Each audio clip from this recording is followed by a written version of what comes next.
Una gran parte de ellos acostumbraba a ir a las sinagogas. Diría yo que esta costumbre, muy parecida a nuestra costumbre, lo único que hace la diferencia es que en nuestro caso se trata de día domingo y que en lugar de llamarle sinagoga al punto de reunión, le llamamos iglesia. Para los judíos, otra costumbre era que al terminar el servicio se reunían a compartir la comida, a disfrutar parte de la amistad. Y por eso es usual leer en los evangelios que Jesús estaba invitado a alguna comida, porque era parte de la costumbre de los judíos. En realidad, para ellos, en ese entonces, la hospitalidad era punto de honor dentro de esa sociedad. Cuando revisamos la historia, descubrimos que algunos invitaban a Jesús porque querían aprender más de sus enseñanzas. Vaya privilegio. Le habían escuchado enseñar en las sinagogas.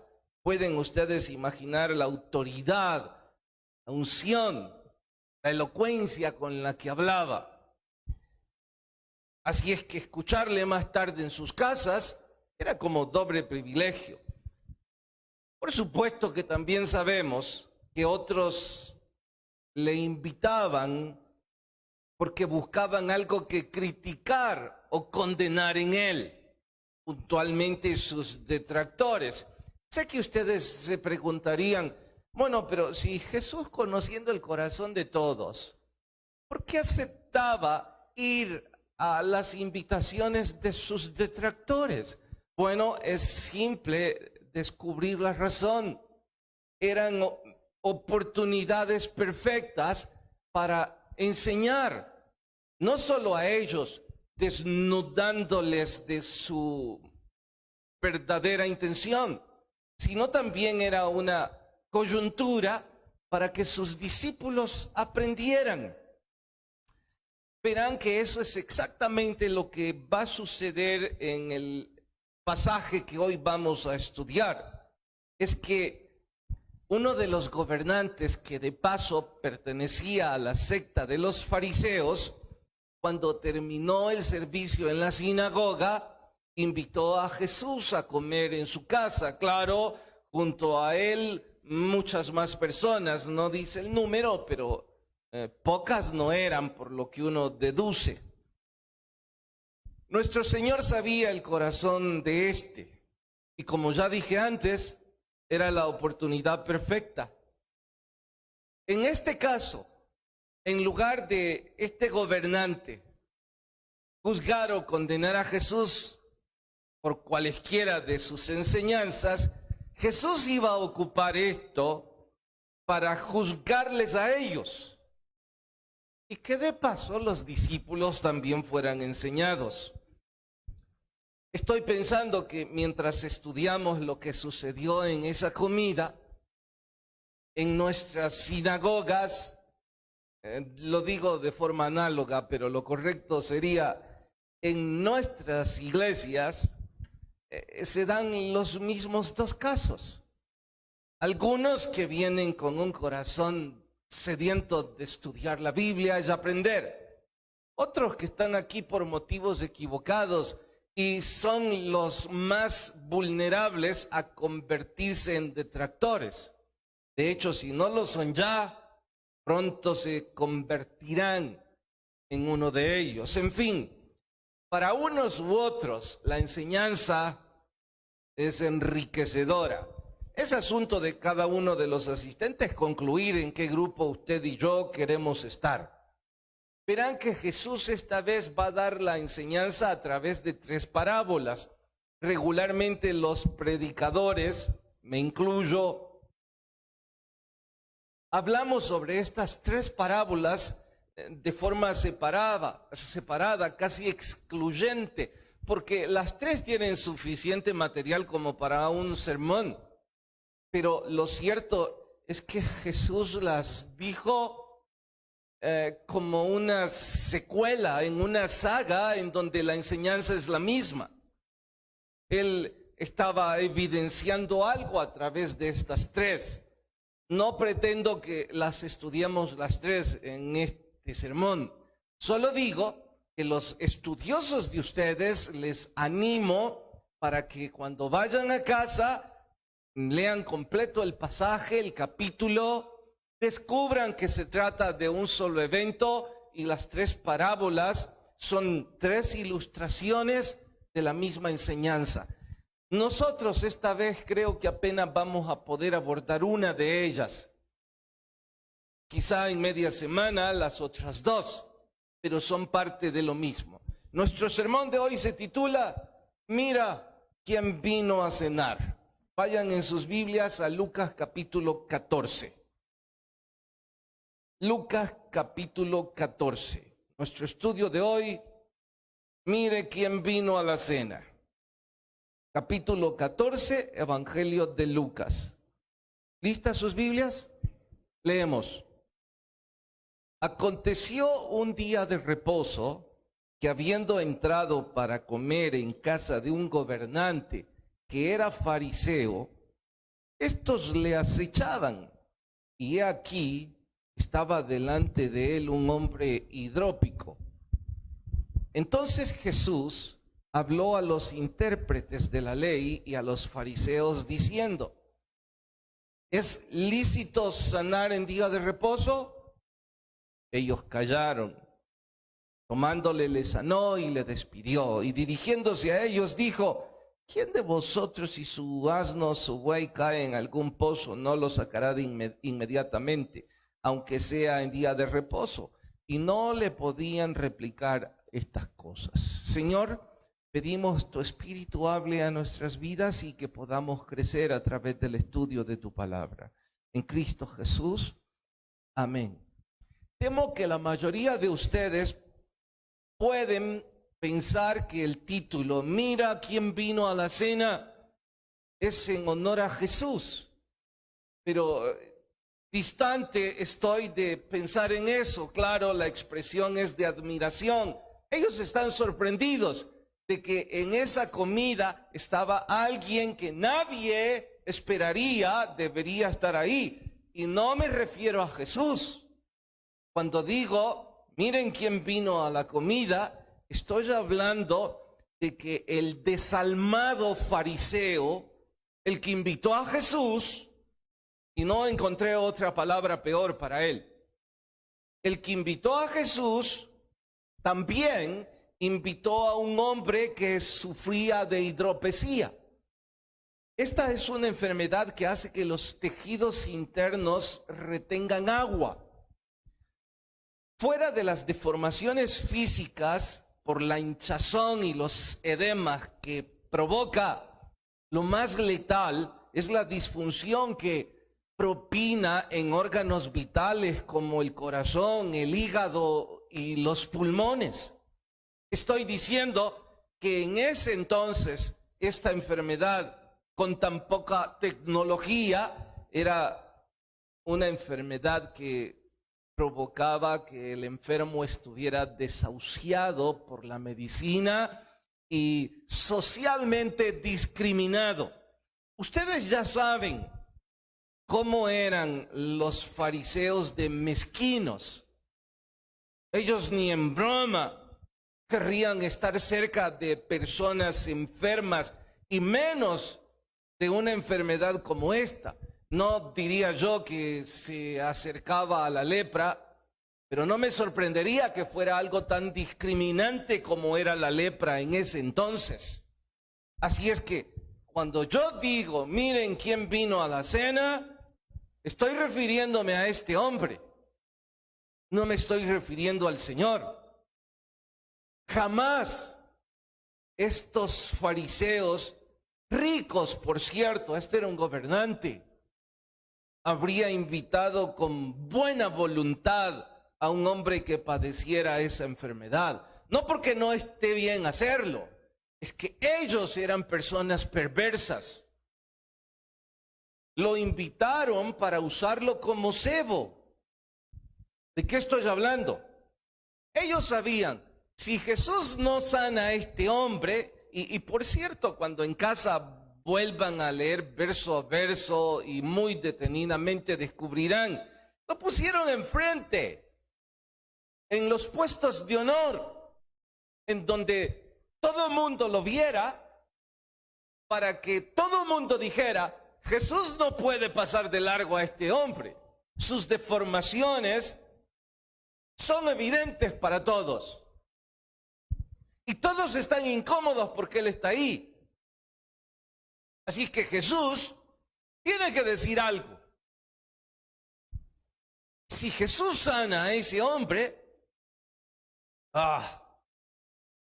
esto es razón para atacarlo, porque es día de reposo y no les era permitido sanar a nadie en reposo. No es que la Biblia prohibiera eso.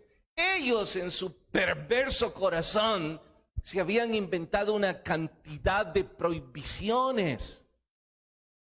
Pero en fin, ya les dije que lo que querían era incriminar a Jesús.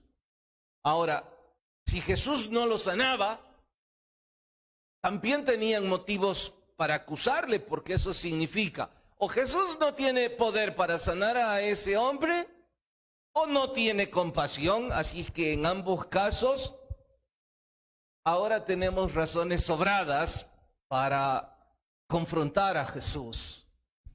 Nuestro Señor conocía su perverso corazón. Sé que algunos dirán, pero ¿por qué Jesús se prestó al juego? No se prestó a ningún juego. Jesús aprovechó la oportunidad para desnudar el corazón de ellos y para advertir a sus discípulos y a nosotros lo que ahora estamos a punto de aprender. Ahora, no debería sorprendernos la maldad del corazón de este gobernante que se aprovechó del sufrimiento de ese hombre. Digo, no debe sorprendernos porque de sobra todos sabemos, quien no ama a Jesús, menos va a amar a su prójimo. Quien no ama a Dios no puede amar a sus semejantes. Para estos, ese hombre enfermo era simple y sencillamente un instrumento a usar. Bueno, Jesús comienza el debate que ellos pretendían iba a suceder. Cuando Jesús vio al hombre, todos tenían seguros sus miradas puestas en lo que Jesús iba a hacer o en lo que iba a decir, y por supuesto tomó la delantera. Y él les preguntó a los fariseos. Claro, la pregunta era para todo el auditorio, pero puntualmente a ellos les dice, ¿es lícito sanar en día de reposo? Todos se volvieron a ver, pero cerraron la boca. Ahora el que estaba siendo incriminado, el que estaba poniéndose en la mirada de todos, ya no era Jesús, ahora eran ellos. Si ellos decían que no, todo el mundo iba a decir, pero qué barbaridad. A estos no les importa la necesidad de ese hombre. Si ellos decían, bueno, si usted quiere, sánelo, también estaban quebrantando el día de reposo. Total, ahora eran ellos los que estaban en el banquillo de acusados. Pero el propósito de Jesús iba más allá que desnudar su perverso corazón. Así es que, como nadie le respondió nada, de inmediato se dirigió al hombre enfermo, le sanó frente a todos y le dijo, vete. La Biblia no da mayor explicaciones del por qué le dijo vete. Esta es mi intuición, que por cierto, uno de mis referentes abre mi mente hacia ello.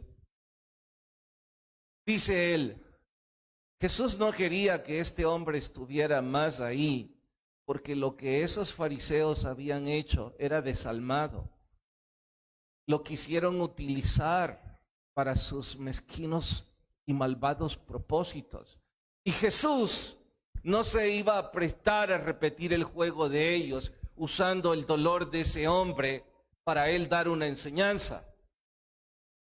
Jesús sí mostró su poder, sí mostró su compasión, y entonces le dijo, váyase, porque usted corre riesgos aquí con esta gente. Bueno, aunque la Biblia no lo dice de forma literal, que por eso le dijo, lárguese, me parece una hermosa explicación. Inmediatamente después les preguntó,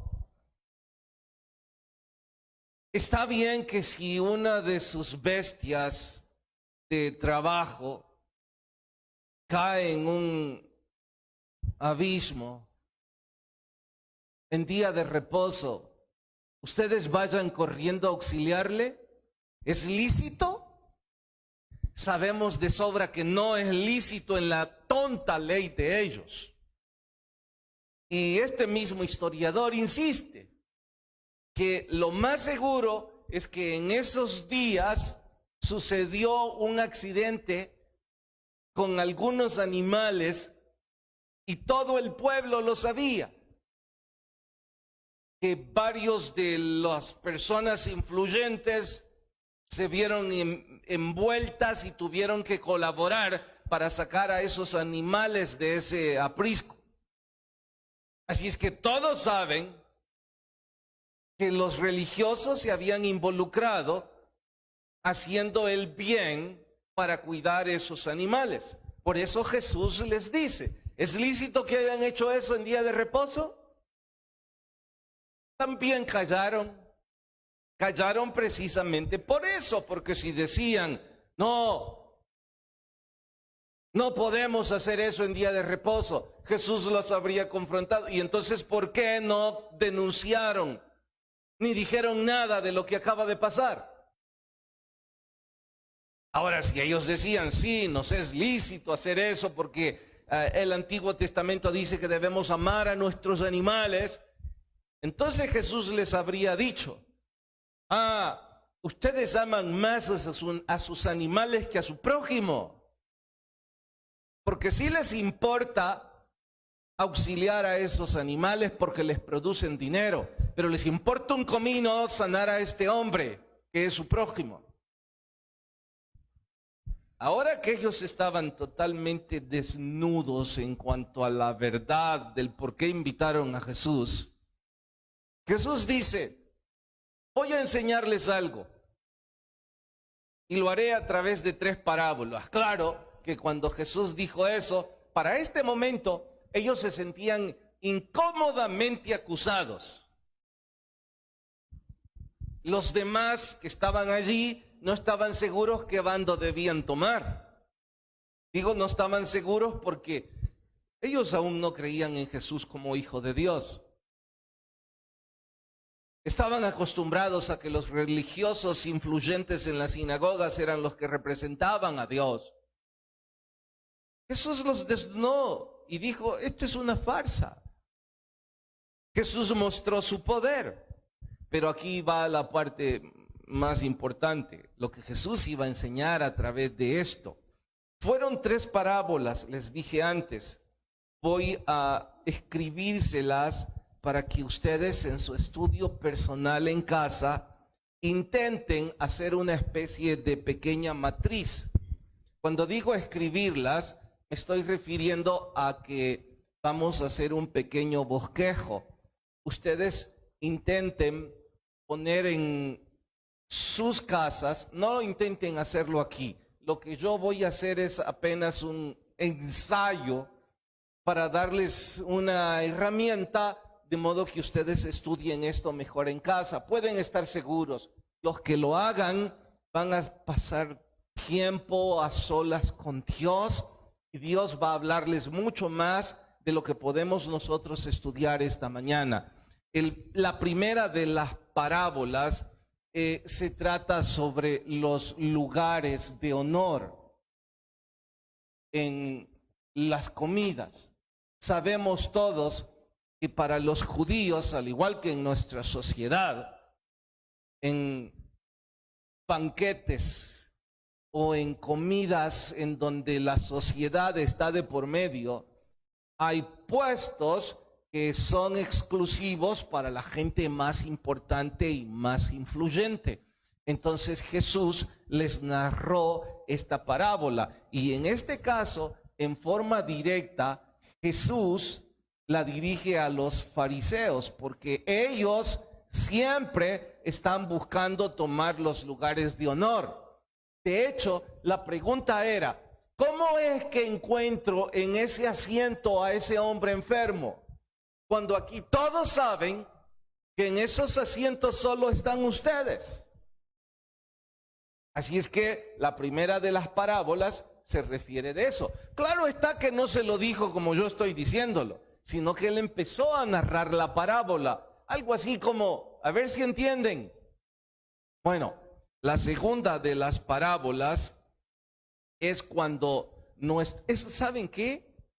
Vayan, tomen su Biblia ahora, Lucas capítulo, voy a ayudarles un poco más para que la tarea se les facilite. La primera está en el versículo 7 y llega hasta el versículo 10. Así es que en su matriz les recomendaría hacer esto. Pongan aquí los versículos a los que corresponde, o en su Biblia pueden encerrarlo en llavecitas. Eso les va a facilitar. Y hay aquí otro pequeño cuadro que sería el significado. Otra pequeña fila. Bien, estoy diciendo que en su matriz van a poner el número de las parábolas, van a poner el nombre de la parábola, pónganle como quieran. Luego, ¿a quién va dirigida? ¿Por qué es importante a quién va dirigida? Porque así podemos identificarnos en algún grupo. Los versículos que encierran esa parábola y finalmente el significado que tiene para usted. Claro está que el significado de la primera parábola, ese lo vamos a deducir hoy mismo, pero los otros dos, ustedes se anticipan esta semana. Bien, la segunda está desde el versículo 11 hasta el versículo 14. Desde el versículo 11 hasta el 14. Y se trata, porque cualquiera que se enaltece, no, va desde el 12 entonces. Del 12 al 14. Dijo también al que le había convidado, cuando hagas comida o cena, no llames a tus amigos ni a tus hermanos. Aquí es a quienes invitar a una comida. A quienes invitar. Noten la diferencia, porque como no está separado en su Biblia, si usted tiene la versión que yo tengo, aparece como si fuera una sola parábola y el nombre que les ha puesto es los convidados a las bodas, pero en realidad son dos parábolas distintas. Esta se trata de tomar el puesto de honor en esa fiesta y esta se trata de a quienes debe invitar en esa fiesta. Esta se la dirige al gobernante. Aquí les preguntó a los fariseos, bueno, ustedes han tomado un puesto de honor porque él estaba ahí. Ahora le dice al gobernante, si siempre estás invitando a los ricos y a los rabinos, y por eso me invitaste a mí, ahora contame qué hacía ese hombre aquí. No se lo dijo de esa forma, sino que lo dijo a través de una parábola. Y la última está desde el verso 15 hasta el verso 24. Esta se trata de las excusas de los invitados. Porque ya descubrirán que no todos los invitados se sintieron muy motivados a ir a la fiesta, sino que varios de ellos se excusaron. Y esta, puntualmente, el Señor la dirigió a un hombre que empezó a dar lisonjas. Mientras Jesús estaba hablando, cuando escuchó la profundidad de sus enseñanzas, yo no sé si por simple emoción o por querer ser reconocido, o realmente estaba apasionado, pero interrumpió a todos y dijo, veamos el verso, ya lo encontrarán en casa ustedes. Dice él, bienaventurados los que coman en esa fiesta. Y entonces Jesús se refirió, bueno, ya que decís eso, vamos a ver quiénes son bienaventurados. Entonces note cómo se dirige a distintos grupos de personas, las citas, y ustedes van a dar el significado de estas tres parábolas. Atentos, hasta aquí yo no he ido todavía a la profundidad de las parábolas, ni he dicho lo que Jesús enseñó. Hasta aquí solo hemos planteado el bosquejo del sermón de Jesús y hemos dado el contexto del por qué Jesús enseñó este sermón. En realidad, el sermón empieza ahora. Vayan al versículo 4, al versículo 7. ¿Están listos? Dice, observando cómo escogían los primeros asientos de la mesa, refirió a los convidados una parábola, diciéndoles, cuando fueres convidado por alguno a bodas, no te sientes en el primer lugar, no sea que otro más distinguido que tú esté convidado por él. Y viniendo el que te convidó a ti y a él, te diga, da lugar a este. Y entonces comiences con vergüenza a ocupar el último lugar.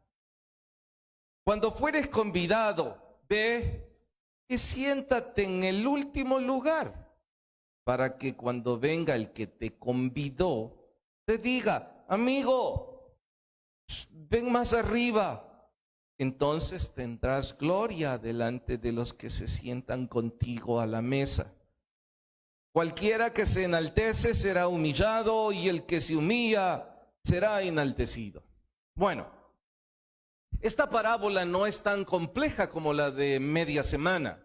Esta es bastante más simple de descubrir la enseñanza principal. En honor a ello, pregunto, si tuviéramos que sugerir que hay un versículo aquí que resume el corazón de la parábola, les pregunto, ¿cuál sería ese?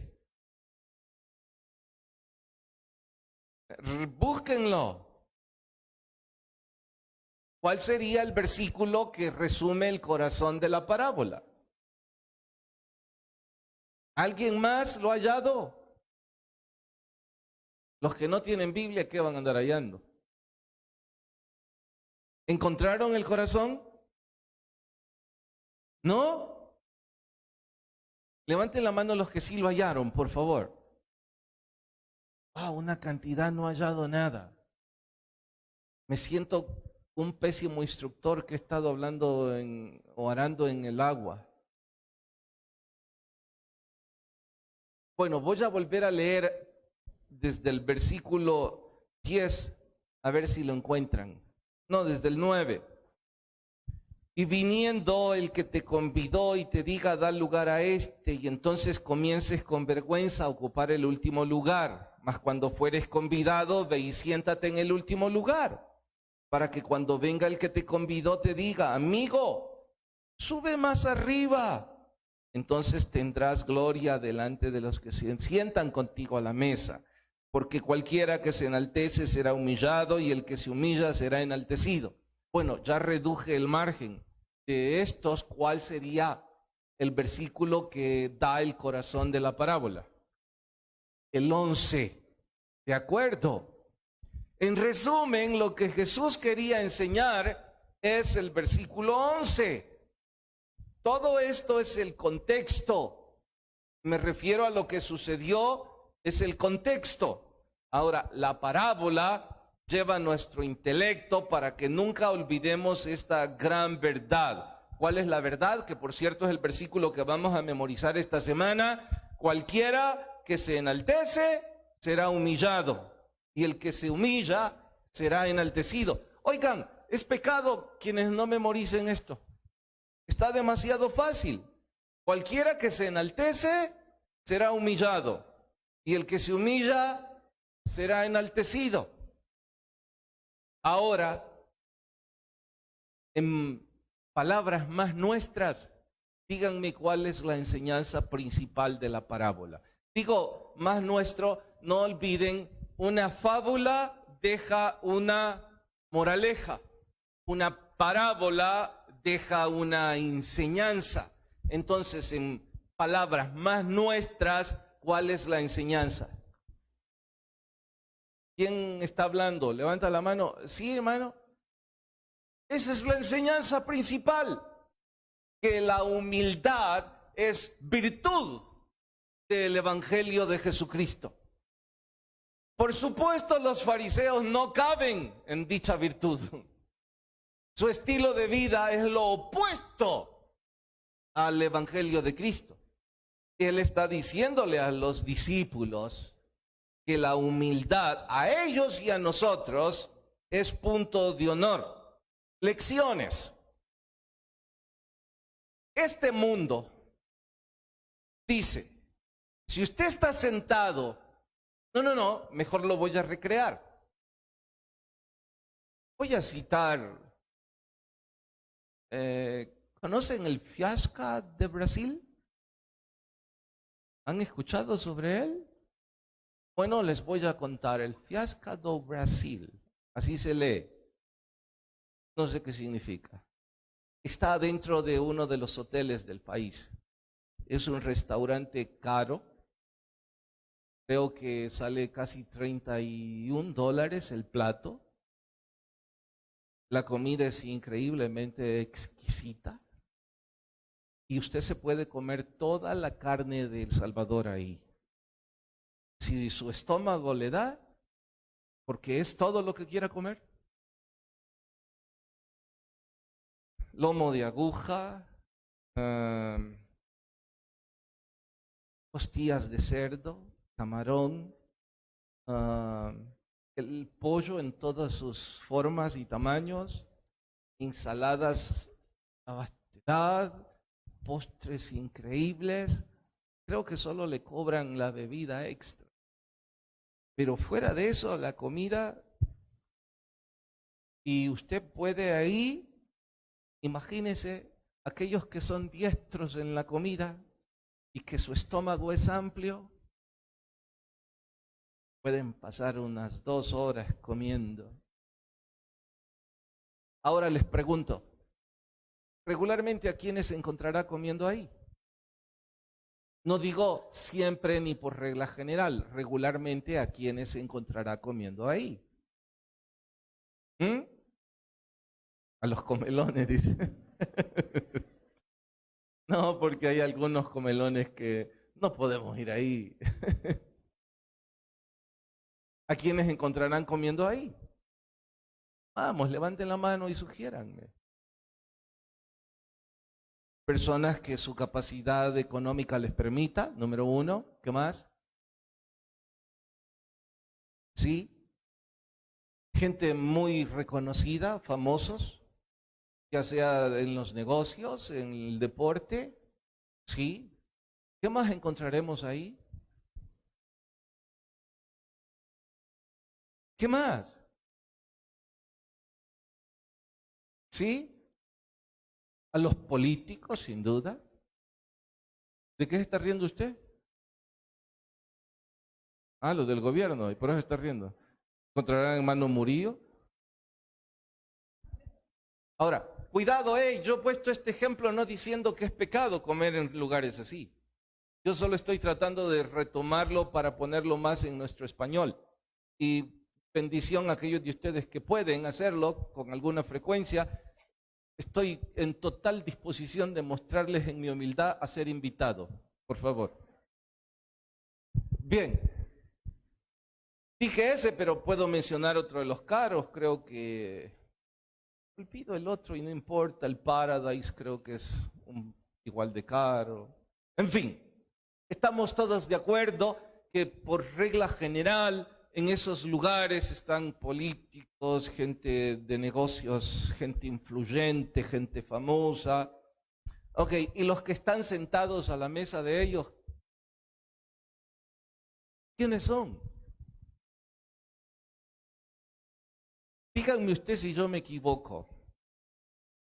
¿Acaso este mundo no dice que estar en un lugar importante es reflejo de ser qué cosa?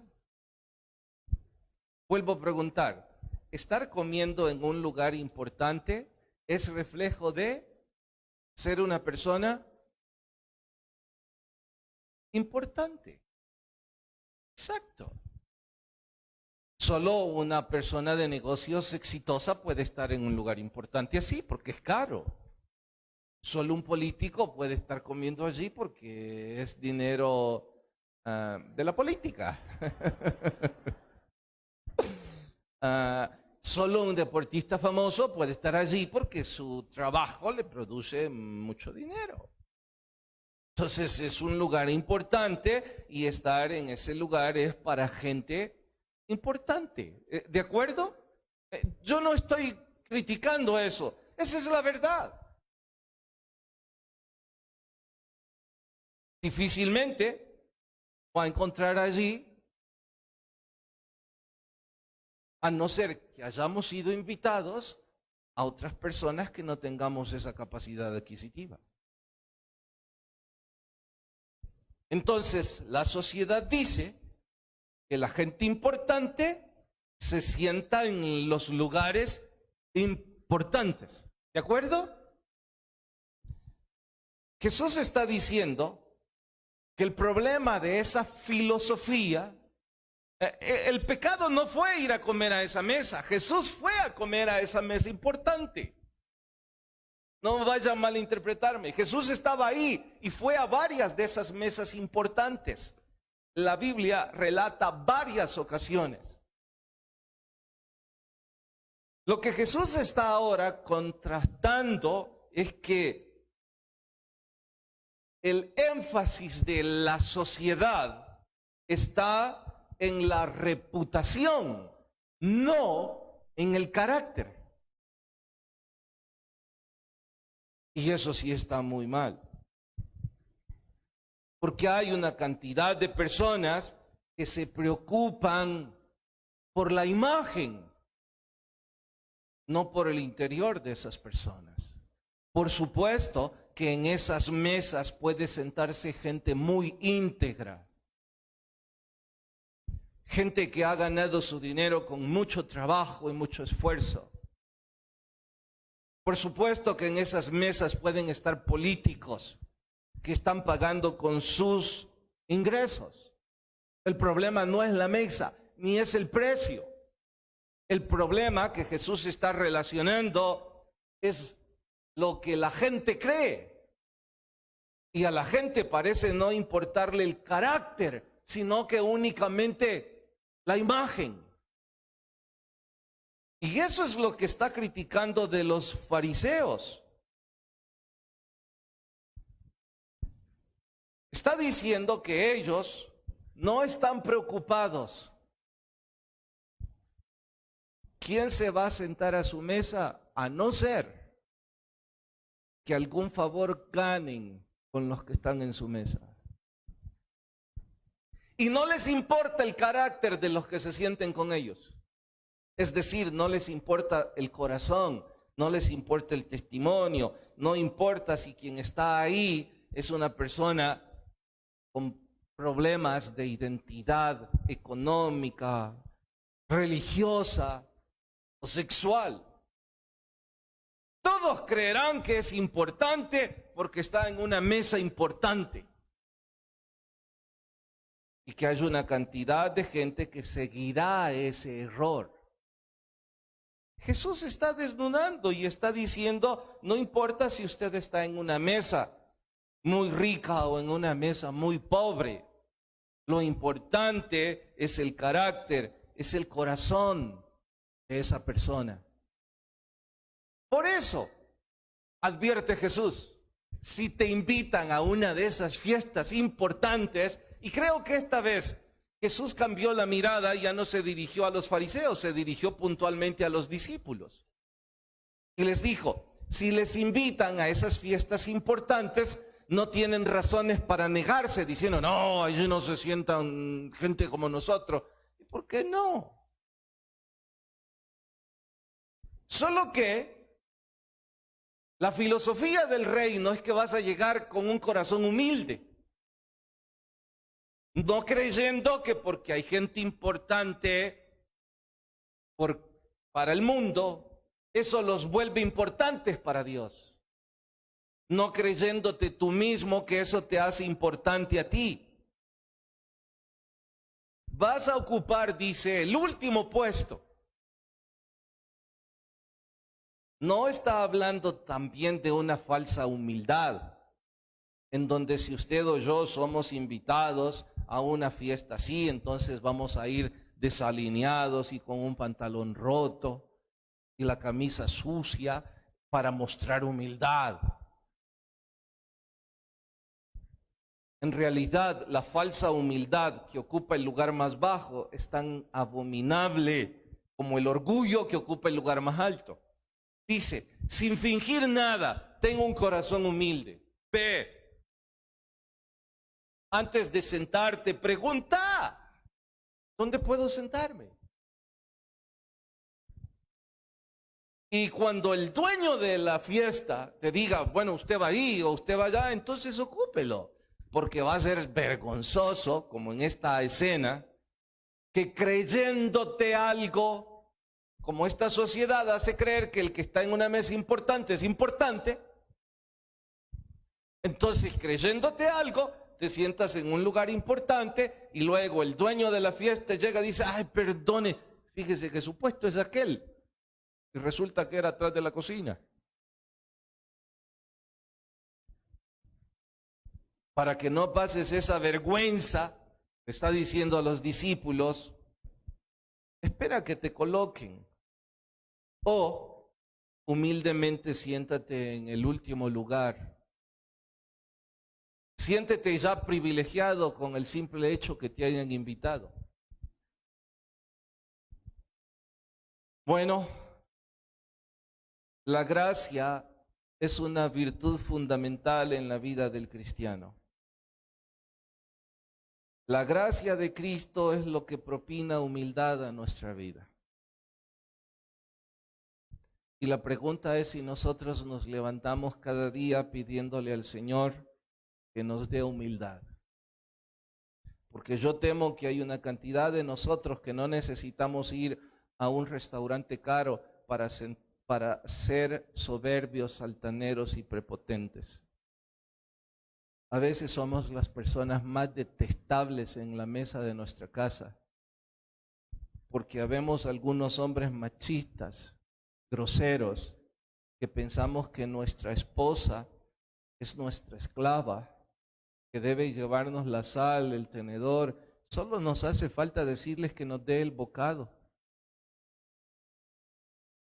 Y si no estamos a gustos, todavía decimos alguna grosería. Y para colmo, la cantidad de dinero que damos en la casa es vergonzosa.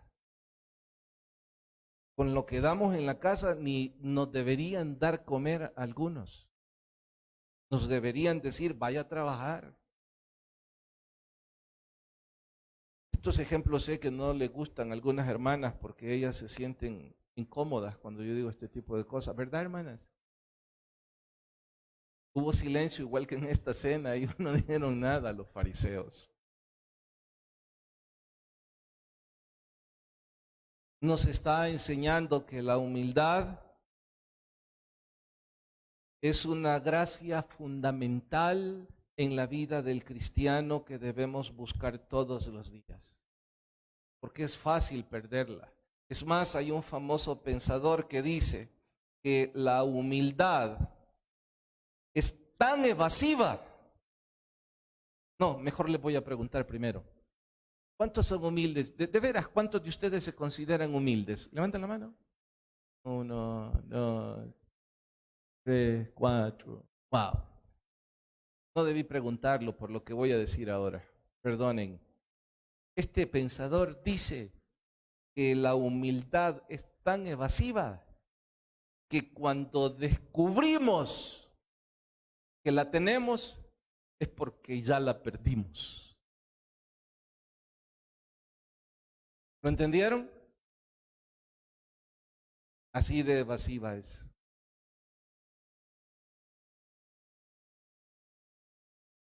¿Cuántos problemas nos quitaríamos de encima si cada mañana... Saben que yo tengo algunas peticiones repetitivas en mi bosquejo de oración y nunca antes puse la humildad como punto de honor, ahora lo pondré. Porque de paso he descubierto, eso me evitaría un montón de problemas. Me evitaría un montón de frustraciones y malestares si yo intentara ser humilde. Y como ya sé que en mis propias fuerzas no puedo, debo pedírselo a Dios cada mañana. La humildad es no pensar mal de nosotros mismos. No. Porque algunas personas creen que humilde es caminar así. Camina así porque ya está encorvado, no porque sea humilde. U otros piensan que ser humilde es porque no tiene dinero. No, eso es ser acabado, no es ser humilde. Hay personas con mucho dinero. Hay personas sentándose en esos restaurantes caros que son muy humildes. Como también hay personas sentándose en el suelo que son muy soberbias. En fin, la humildad no es pensar mal de nosotros mismos. La humildad es no pensar en nosotros mismos.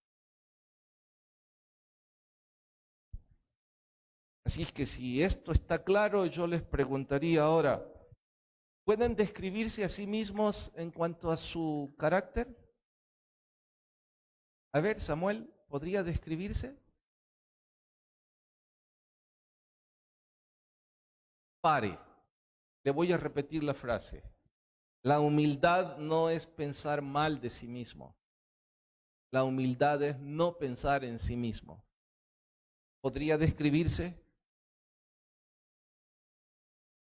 ¿Perdón? No puede pensar en sí mismo. Así es que la próxima vez que le digan, oiga, ¿puede describirse a sí mismo? No puedo. ¿Y por qué no puede? Usted sabe cómo es. He perdido la sensatez, no sé cómo soy. Mejor descríbame usted. Que yo le veo grosero, bueno, voy a intentar cambiar. Porque cuando decimos ser humildes, es porque no lo somos. Así que todos ustedes que entraron al culto sintiéndose humildes porque no tenían dinero en la cartera,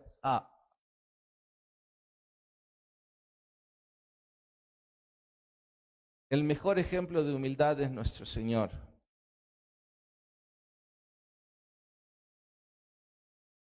No sé si los fariseos aprendieron algo en las enseñanzas de Jesús, creo que los discípulos sí. Y no sé si usted o yo vamos a aprender algo, pero por favor, obvien todo lo que yo dije, solo repitamos una vez más el verso 11 y en voz alta. Porque cualquiera que se enaltece será humillado, y el que se humilla será enaltecido. Una vez más, porque cualquiera que se enaltece será humillado, y el que se humilla será enaltecido. Señor, perdóname por mis repetidas actitudes de soberbia, creyéndome algo y reclamando porque creo tener derechos.